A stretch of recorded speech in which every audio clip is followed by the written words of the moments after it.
yang dikasihi Tuhan Yesus, bagaimana kabar Anda hari ini? Kita sudah masuki bulan Agustus, bulan kemerdekaan. Pada hari ini kita akan beribadah. Mari kita siapkan hati kita untuk menyembah Tuhan dan memuji Tuhan dan mendengarkan firman Tuhan yang akan disampaikan oleh Pastor Didit Halim dengan tema The Cost for the Cross. Saya percaya setiap kebenaran firman Tuhan akan memerdekakan kita. Mari kita masuk hadiratnya. Shalom! Hari ini adalah hari yang luar biasa, di mana pencurahan Roh Kudus sedang terjadi dan terus mengalir di rumah demi rumah, keluarga demi keluarga.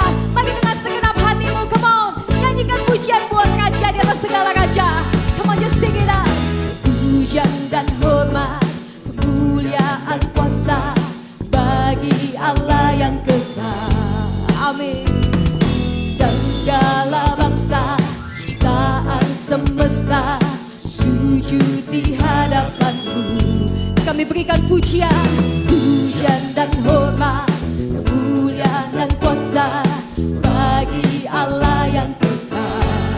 Bagi Dia segala bangsa ciptaan semesta sujud di hadapanmu. Kami nyatakan surga bumi nyatakan kemuliaan-Mu, dan setiap lutut bersujud menyembah Kau Tuhan. Kami tinggikan kerajaan-Mu kekal selamanya, Allah yang kekal. Kita punya Yesus yang kekal dalam hidup setiap kita. Bagi bersorak bagi namanya yang kudus. Come on, just sing it out.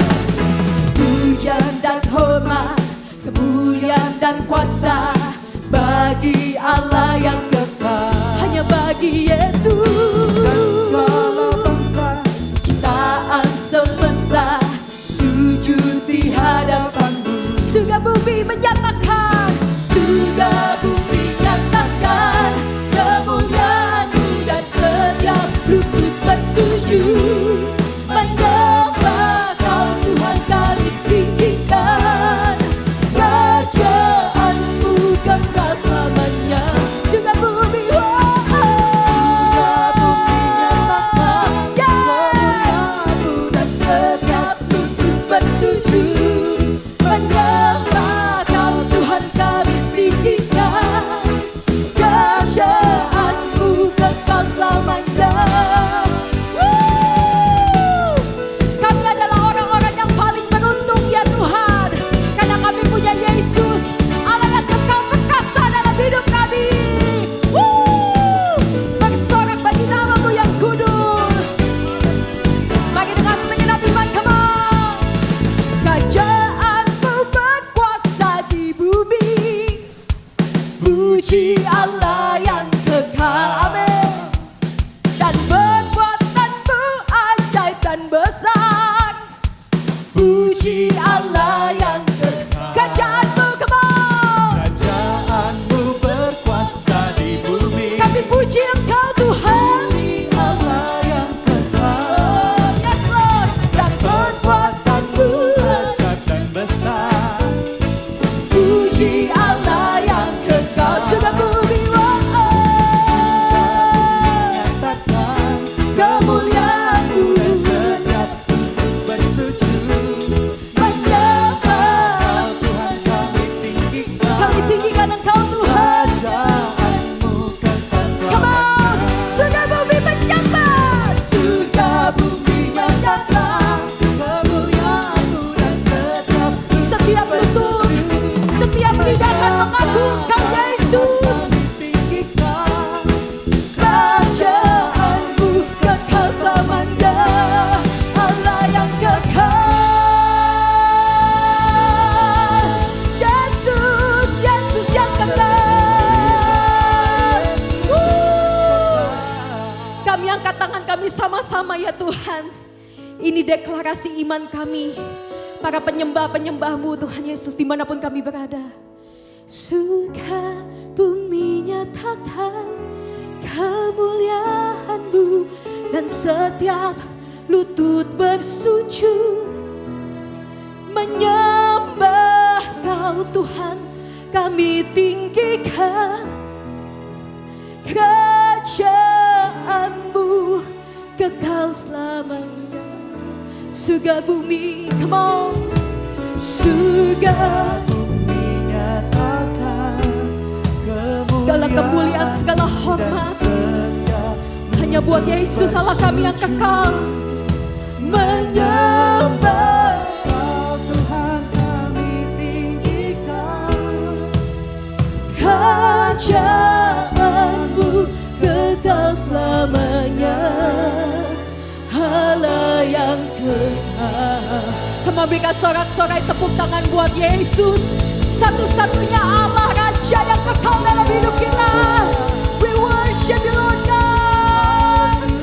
We worship you Lord Jesus. Engkau gak pernah meninggalkan kami Tuhan. Engkau mati buat kami, bangkit dan naik ke surga. Engkau buktikan kesetiaan-Mu lewat Roh Kudus yang terus mengalir dalam hidup kami. Tuhan, kerinduan kami cuma ada dalam hadirat-Mu. Kami persembahkan nyanyian kami buat Engkau Yesus yang kami sayang. Thank you Lord. Kerinduanku datang padamu, Allah mulia mawar Syaron, ku cinta.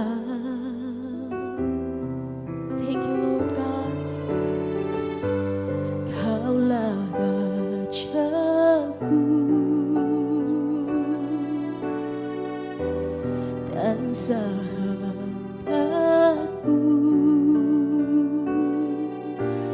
terindah termanis Engkau bagiku. Ku sembah Engkau Tuhan, ku sembah Kau dalam hujan kebenaran. Amin. Ku sembah Kau dalam hujan kebenaran. Tak seorang pun jua seperti Kau Yesus. Boleh berikan tepuk tangan buat Tuhan kita, come on. Kerinduanku datang padamu Tuhan, datang padamu. Allah mulia mawar Syaron, ku cinta. Engkau Raja dalam hidup kami. Kaulah Rajaku, Kau sahabatku Tuhan. Kau sahabatku, Thank you Lord, thank you Lord. Terindah termanis Engkau bagiku. Kami angkat tangan kami sama-sama Tuhan. Ku sembah, ku sembah Kau dalam hujan kebenaran selamanya. Ku sembah Kau dalam hujan kebenaran. Tak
beginning to worship Him.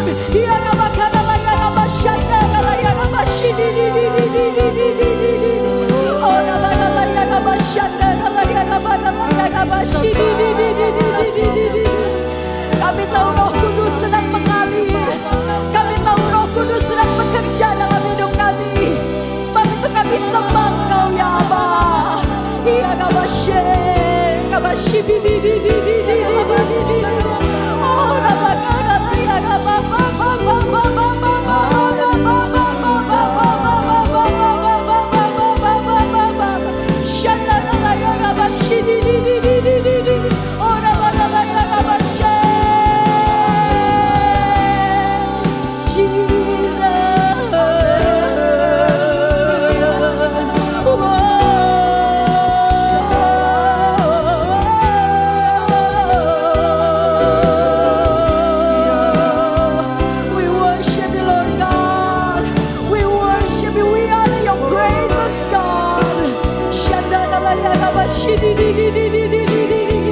Gak ada yang seperti Engkau Tuhan.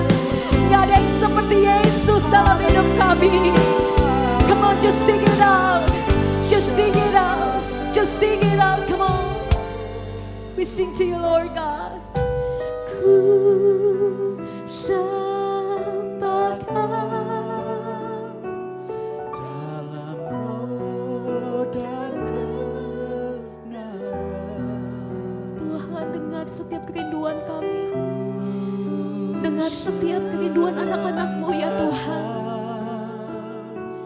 Dalam roh dan kebenaran. Yang kami tahu gak ada yang seperti Engkau Tuhan. Tak seorang pun jua seperti Kau Yesus. Ku sembah Engkau Tuhan. Ku sembah kami penyembah-penyembah-Mu Tuhan. dalam roh dan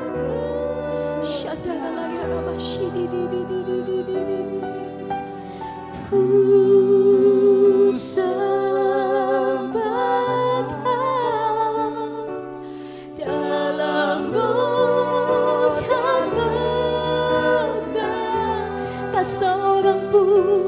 Tak seorang pun jua seperti Kau Yesus. Tak seorang pun jua, tak seorang pun, tak seorang pun, tak seorang pun, tak seorang pun jua, tak seorang pun. We know Lord, tak seorang pun jua seperti Kau Yesus. Yesus namanya dan segala nama yang memegang kendali seluruh kehidupan kami Tuhan. We believe in you Lord God.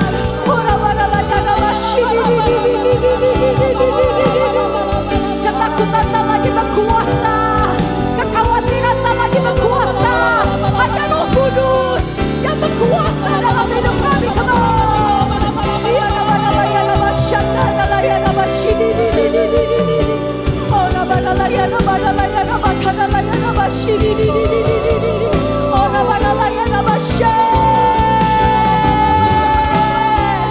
Come on, shout.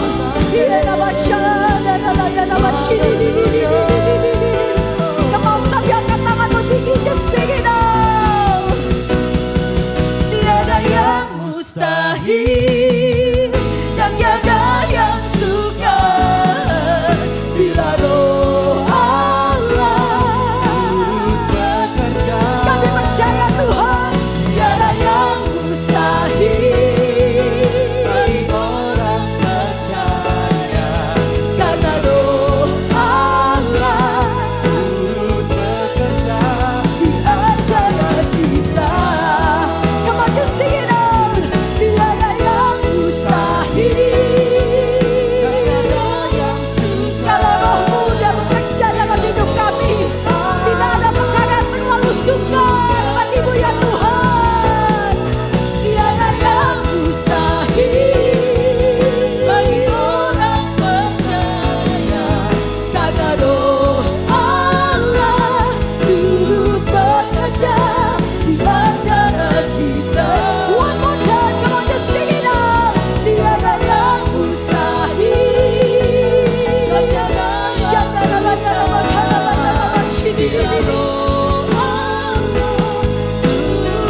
Yuk sama-sama kita berdoa sebelum kita mulai. Terima kasih Tuhan atas hadirat-Mu yang senantiasa bersama kami. Di mana ada hadirat-Mu, di situ ada kesembuhan, pemulihan, dan kemerdekaan. Berkaryalah di tengah-tengah kami, ya Tuhan. Biar umat-Mu diberkati hari ini. Biar umat-Mu dibebaskan dan dilepaskan. Dan di dalam nama Tuhan Yesus yang begitu luar biasa dan dahsyat, sama-sama yang percaya kami katakan, amin. Hari ini topik saya adalah harga sebuah salib. Harga yang harus dibayar untuk menjadi pengikut Yesus atau murid yang sejati. Ayo sama-sama kita lihat di Markus pasal 5 ayat 15 sampai 17. Mereka datang kepada Yesus dan melihat orang yang kerasukan itu duduk, sudah berpakaian dan sudah waras. Orang yang tadinya kerasukan legion itu, maka takutlah mereka. Orang-orang yang telah melihat sendiri hal itu menceritakan kepada mereka tentang apa yang telah terjadi atas orang yang kerasukan setan itu dan tentang babi-babi itu. Lalu mereka mendesak Yesus supaya ia meninggalkan daerah mereka. Lokasi terjadinya peristiwa ini adalah di daerah orang Gadara, atau di tanah orang Gerasa di tepi timur Danau Galilea, di mana kapal yang membawa rombongan Yesus mendarat setelah berlayar menyeberang dari Kapernaum. Yesus mengusir legion, sekelompok roh jahat yang merasuki dua pria di daerah Gerasa. Dua pria itu begitu menakutkan. Mereka terlanjang, mengerikan. Tidak ada seorang pun yang berani mendekati mereka ataupun berkuasa atas mereka. Mereka mengambil batu yang begitu tajam dan menggores-gores tubuhnya sendiri sehingga darah penuh menutupi pria yang kerasukan setan itu. Dan mereka pun berteriak kepada Yesus, "Apa urusanmu dengan kami, hai anak Allah? Adakah engkau kemari untuk menyiksa kami sebelum waktunya?" Tidak jauh dari mereka itu sejumlah besar babi sedang mencari makan. Maka setan-setan itu meminta kepada Yesus, "Jika engkau mengusir kami, suruhlah kami pindah ke dalam kawanan babi itu." Yesus berkata kepada mereka, "Pergilah." Lalu keluarlah mereka dan masuk ke dalam babi-babi itu, dan terjunlah seluruh kawanan babi itu dari tepi jurang ke dalam danau dan mati di dalam air. Apa yang terjadi, saudara? Coba saudara bayangkan. Bahkan setelah mereka menyaksikan kuasa dan otoritas Yesus, mereka masih menolak Yesus. Mereka menyuruh dia pergi dari mereka karena mereka menderita kerugian besar ketika ternak mereka yang berharga tenggelam. Kehidupan mereka, nafkah mereka terancam dan mereka tidak mampu lagi menanggung kerugian besar seperti itu. Meskipun mereka mengetahui mukjizat yang dilakukan Yesus, mereka memohon kepada Yesus untuk meninggalkan desa mereka. Karena mereka takut dan sangat khawatir harga untuk mengikuti Yesus terlalu tinggi. Sejauh yang mereka ketahui atau pedulikan, stabilitas keuangan mereka lebih penting daripada menerima kedatangan Yesus. Dan mereka semua memutuskan bahwa mereka tidak menginginkan bagian dari itu. Ya, mereka semua secara sepakat menolak keajaiban Kristus yang mereka saksikan. Di zaman sekarang ini, banyak orang Kristen memisahkan Yesus dari kehidupan sehari-hari karena mereka tidak ingin menjauhkan diri dari kesenangan yang ditawarkan dunia kepada mereka. Oleh karena itu, Yesus dipandang lebih sebagai penghalang nikmat ataupun menikmati kesenangan mereka susah kalau mereka benar-benar mau taat kepada Yesus. Mematuhi firman Tuhan dan hidup kudus tidak lagi bermanfaat bagi gaya hidup ataupun pilihan mereka, melainkan menjadi suatu beban, ibaratnya penghalang kesenanganku. Mereka mencari hal-hal dari dunia yang jatuh ini untuk memuaskan keinginan mereka atau kesenangan duniawi, daripada mencari Yesus untuk memuaskan kekosongan mereka. Oleh karena itu, seperti yang dinubuatkan dalam kitab suci, kita akan melihat banyak orang Kristen pada akhirnya memilih untuk meninggalkan dan mengkhianati Yesus ketika harga yang harus mereka bayar terlalu mahal dan mereka tidak bersedia. Ayo sama-sama kita baca Matius pasal 19 ayat 21 sampai 23. Kata Yesus kepadanya, "Jikalau engkau hendak sempurna, dewasa secara rohani, berkarakter ilahi, layak beradab, tidak kekurangan, pergilah, jualah segala milikmu, dan berikanlah itu kepada orang-orang miskin. Maka engkau akan beroleh harta di surga. Kemudian datanglah kemari dan ikutlah aku, jadi muridku, percaya kepadaku, dan berjalan di jalan yang sama denganku." Ketika orang muda itu mendengar perkataan itu, pergilah ia dengan sedih, sebab banyak hartanya yang dia hargai melebihi hubungannya dengan Tuhan.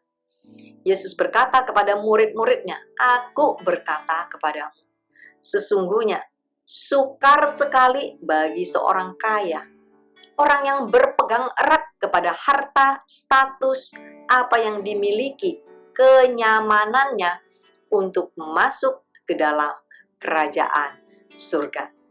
Jadi, saudara, kita harus membaca Alkitab dengan seksama ya. Di sini kita diperingatkan, kita harus memberi kepada orang miskin. Nah, di sini kita juga diingatkan, Yesus tidak bermaksud bahwa orang kaya nggak bisa masuk surga.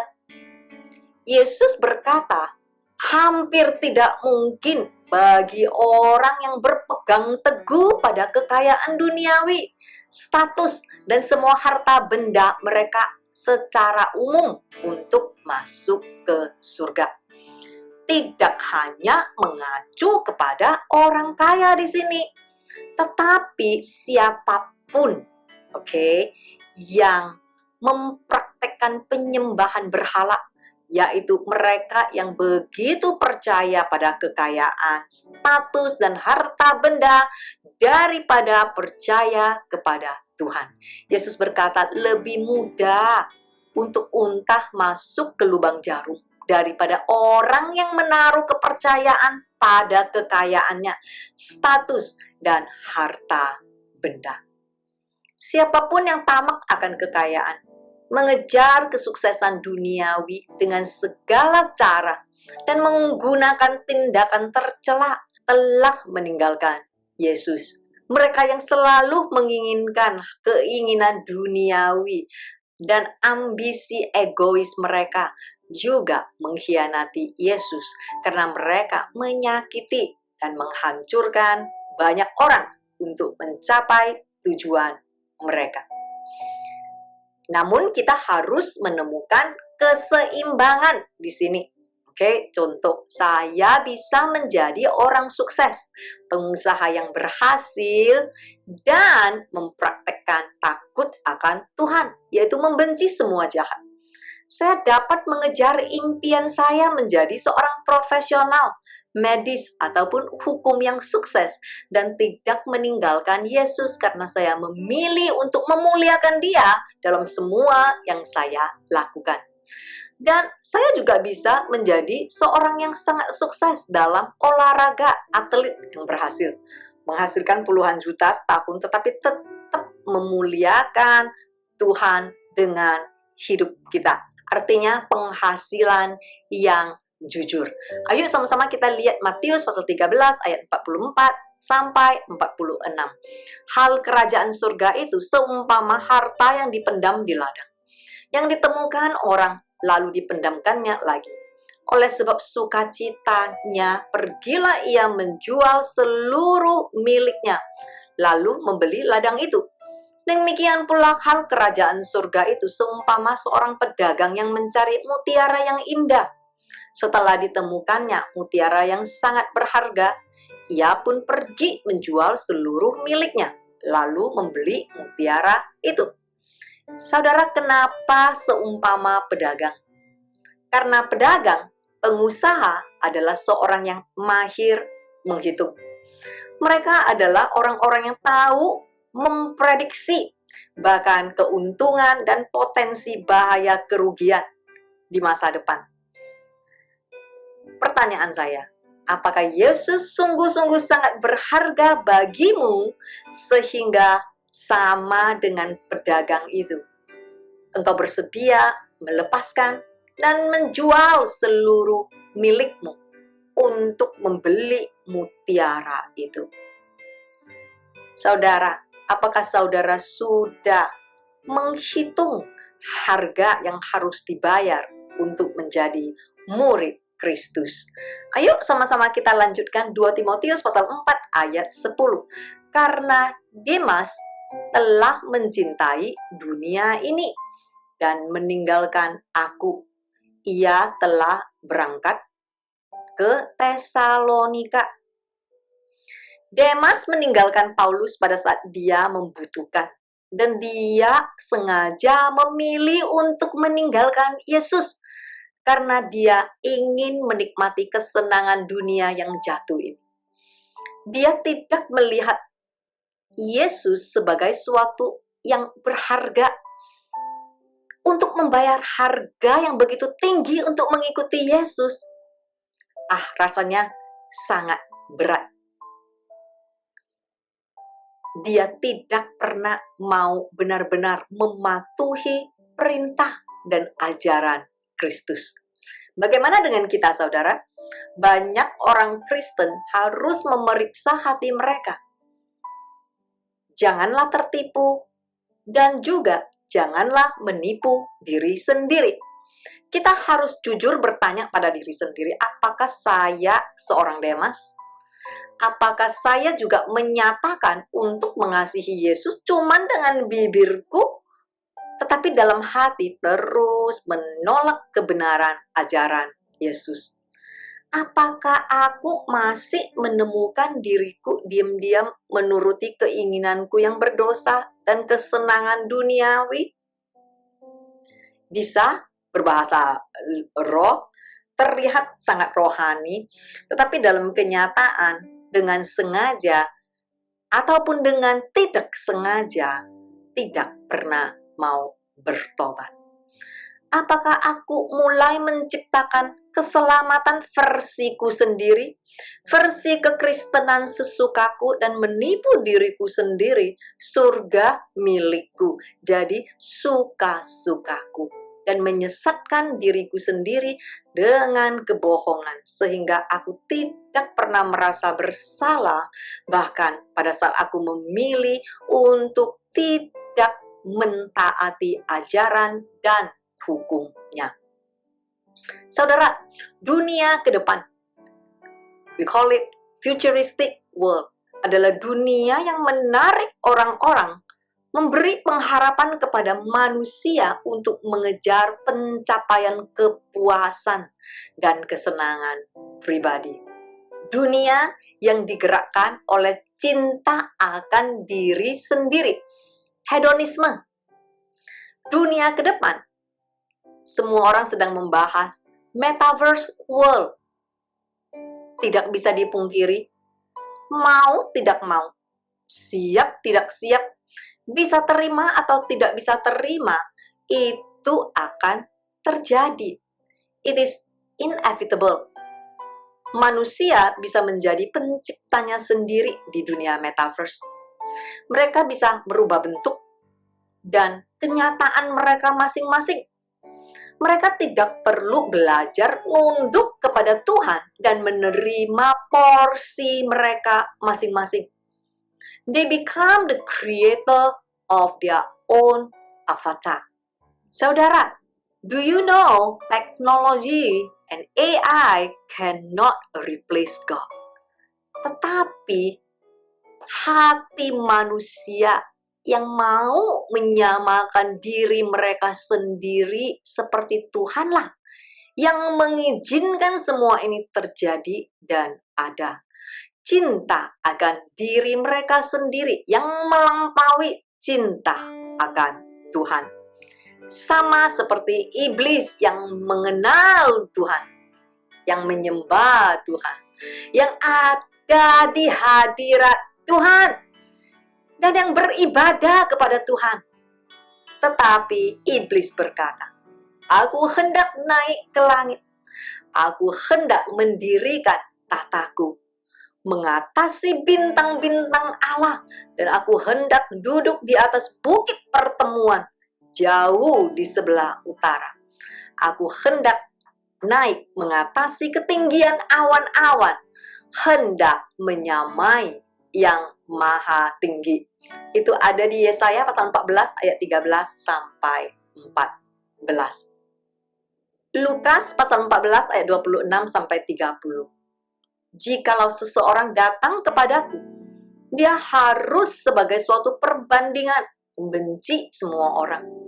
Jika ia tidak membenci bapaknya, ibunya, istrinya, anak-anaknya, saudara-saudaranya laki-laki atau perempuan, bahkan nyawanya sendiri, ia tidak dapat menjadi muridku.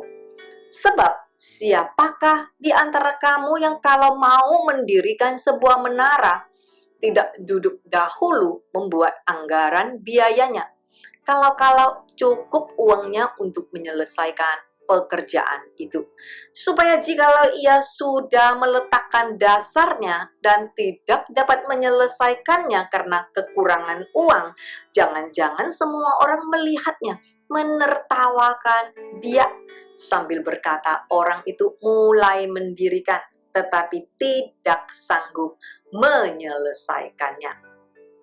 Yesus mengilustrasikan cinta yang kita miliki untuknya pada akhirnya harus membuat cinta yang kita miliki untuk keluarga dan orang-orang yang kita cintai itu tampak seperti benci. Itu adalah suatu perbandingan. Ya, itulah sebabnya dia dengan jelas menyatakan dengan kata-kata membandingkan. Jadi kita bukan disuruh benar-benar membenci keluarga kita ataupun orang-orang terkasih ataupun teman-teman kita, ya. Tetapi yang dia maksudkan adalah kita harus menempatkan dia di atas yang tertinggi segala-galanya, bahkan atas hidup kita sendiri. Cinta kepada dia melebihi cinta kepada diri kita sendiri. Banyak yang mengikut Yesus karena ada manfaatnya, benefit, atau ada kuasanya, bukan karena mereka benar-benar mengasihi dia. Sejumlah besar orang Kristen saat ini menuntut dari Yesus untuk keuntungan pribadi mereka dalam hal duniawi dan materi, dengan cara mendeklarasikan firman dan bahkan mengutip ayat di luar konteksnya. Kata iman itu dianggap menjadi pernyataan positif declaration, karena mereka sekedar melihat Yesus sebagai pekerja mukjizat. Mereka membayangkan Yesus ada cuman sekedar memenuhi setiap kebutuhan mereka sesuai dengan semua yang mereka inginkan. Sangat penting untuk memulai dengan baik, tetapi bukankah lebih penting untuk mengakhiri dengan baik? Apakah Anda bersedia untuk bertahan sampai akhir? Atau Anda akan meninggalkan Yesus ketika Anda tidak dapat mengatasi stres, rasa sakit, kekecewaan, kesulitan, dan tantangan dari pencobaan dan ujian. Apakah Anda bersedia melakukan apapun untuk mengikuti Yesus, berapapun harganya? Ayo sama-sama kita lihat Lukas pasal 14 ayat 31 sampai 32. Atau raja manakah yang kalau mau pergi berperang melawan raja lain tidak duduk dahulu untuk mempertimbangkan apakah dengan 10.000 orang ia sanggup menghadapi lawan yang mendatangi dengan 20.000 orang? Jikalau tidak, ia akan mengirim utusan selama musuh itu masih jauh untuk menanyakan syarat-syarat perdamaian. Ini bukan tentang kemampuan kita untuk berhasil di dunia ini ya saudara, atau seberapa kaya dan kuatnya kita. Sebaliknya, apakah kita tulus dalam pendekatan kita kepada Yesus? Apakah kita secara aktif mengejar hidup benar, hidup kudus, taat, atau itu adalah suatu pengorbanan yang terlalu besar yang kita tidak mau lakukan ataupun sangat sulit untuk kita lakukan? Harganya terlalu besar. Kalau setiap kali kita harus menyangkal keinginan kedagingan kita demi memuliakan Tuhan. Ayo sama-sama kita lanjutkan Lukas pasal 14 ayat 33 sampai 35. Demikian pula lah tiap-tiap orang di antara kamu yang tidak melepaskan dirinya dari segala miliknya tidak dapat menjadi muridku. Garam memang baik, tetapi jika garam juga menjadi tawar, dengan apakah ia diasinkan? Tidak ada lagi gunanya, baik untuk ladang maupun untuk pupuk. Bahkan tumpukan kotoran tempat pembuangan air besar dan orang membuangnya saja. Siapa punya telinga untuk mendengar, hendaklah ia mendengar. Menjadi murid Kristus tidak mengharuskan kita hidup dalam kemiskinan. Kita harus mencari titik keseimbangannya ya saudara. Tetapi Yesus sedang menjelaskan kesediaan, komitmen kita untuk menempatkan Dia di atas segalanya. Tidak ada yang bisa menjadi muridnya kecuali kita bersedia menderita bagi Yesus. Sudahkah Anda menghitung harga untuk menjadi seorang Kristen sejati? Sudahkah Anda membuat keputusan untuk masuk melalui pintu yang sempit? Taat pada perintahnya dan hukumnya yang ada di perjanjian baru.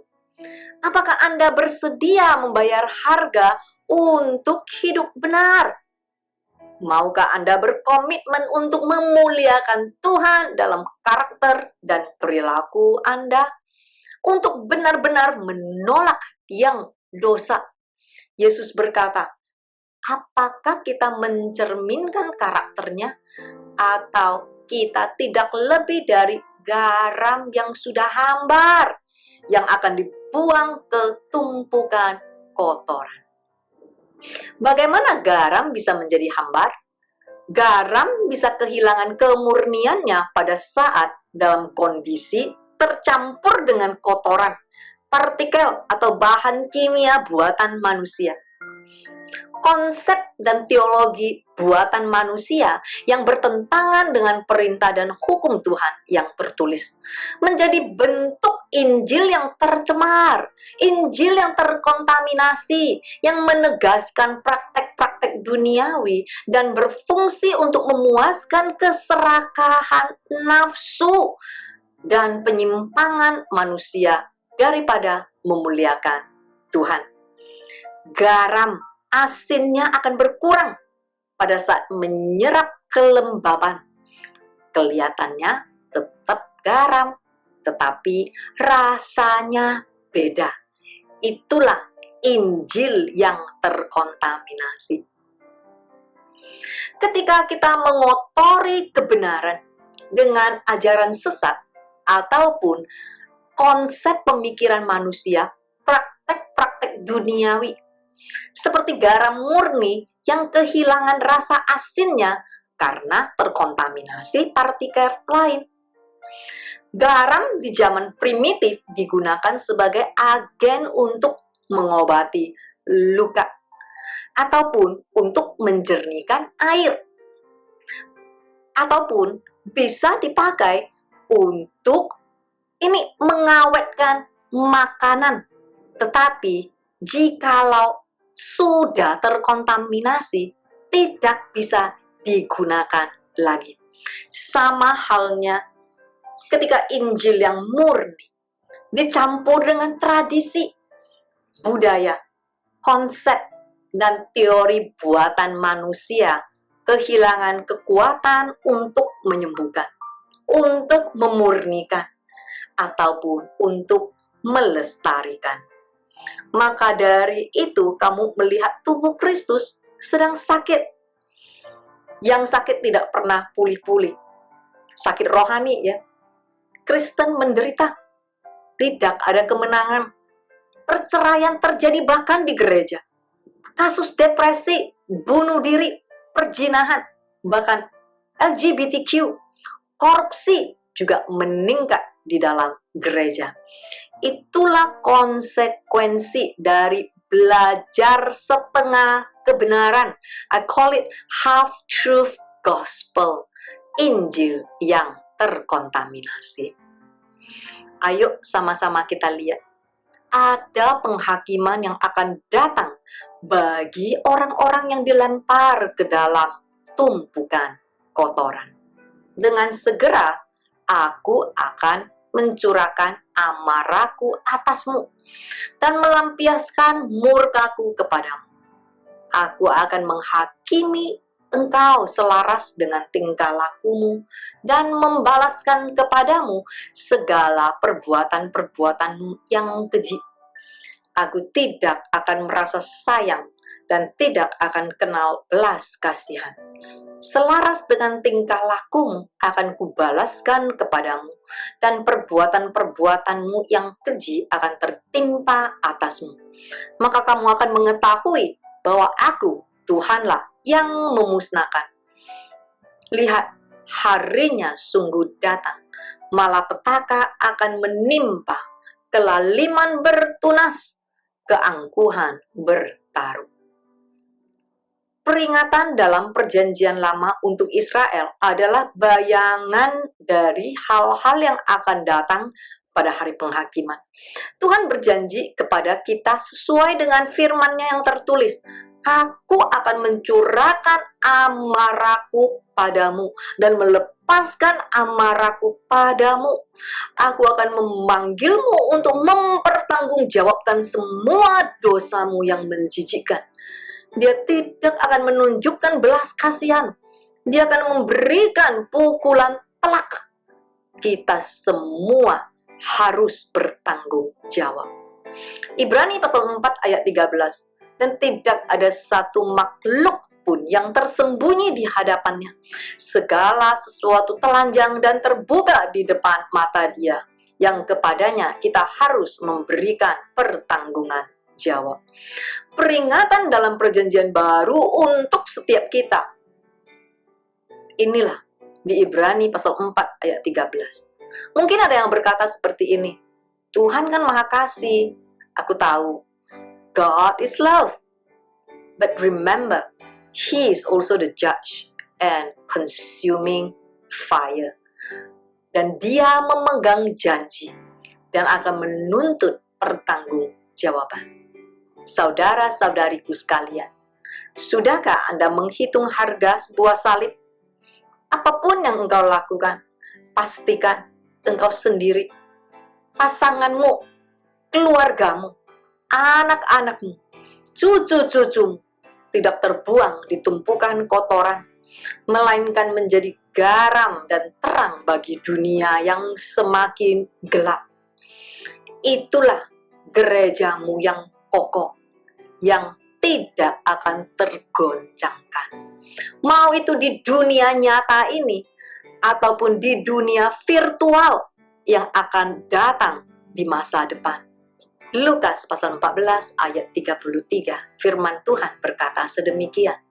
Demikian pula lah tiap-tiap orang di antara kamu yang tidak mau melepaskan dirinya sendiri dari segala yang dia miliki, tidak dapat menjadi muridku.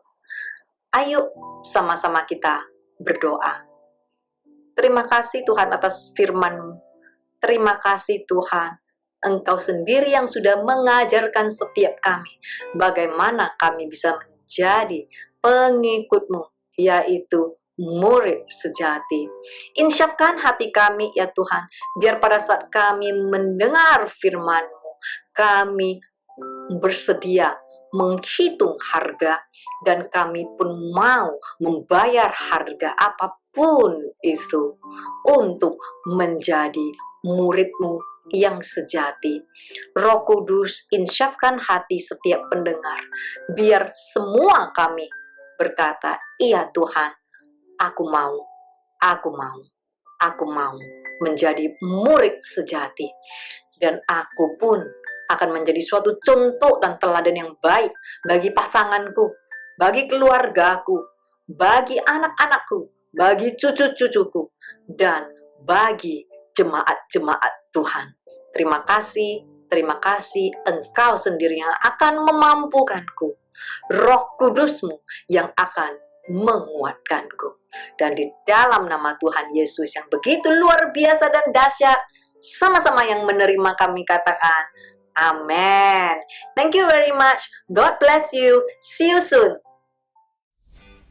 Terima kasih Pastor Didit Halim untuk sharing firman-Nya hari ini. Kita dapat belajar bagaimana kita menjadi pengikut Kristus yang siap sedia dan rela membayar harganya, agar kita tetap menjadi garam dan terang di tengah dunia yang gelap ini, dan kita tetap tidak tergoncangkan, tidak tergoyahkan dimanapun kita berada.